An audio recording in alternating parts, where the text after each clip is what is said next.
and we need to ensure that we are doing everything that we can to ensure that teachers, students, staff, families are safe as we are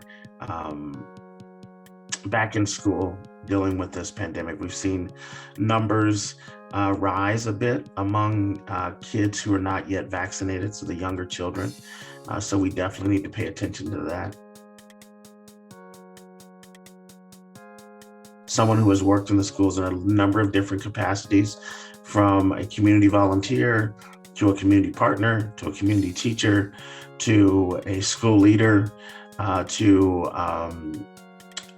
an activist within the community to an executive director who is overseeing a charter school to an executive director that's overseeing 6 DPS schools.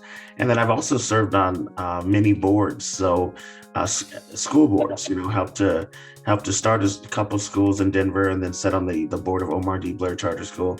So I understand the governance piece of it, but also I'm a dad of 5 kids, right? I'm a dad of 5 kids. And so I understand how we are navigating this as parents. And so I also like to think that I'm pretty thoughtful, easy to hear both sides of an issue, and then have the wisdom to make the best decision for students. The district has what they call an equity formula. So based on free and reduced lunch status, they have equity riders that ensure that more dollars follow the student's need. And so that is something that's been introduced in the district for the last 7 to 10 years. So it's still pretty new, but it is ensuring that more dollars are going where the needs are. As far as the small schools has to be a discussion with community.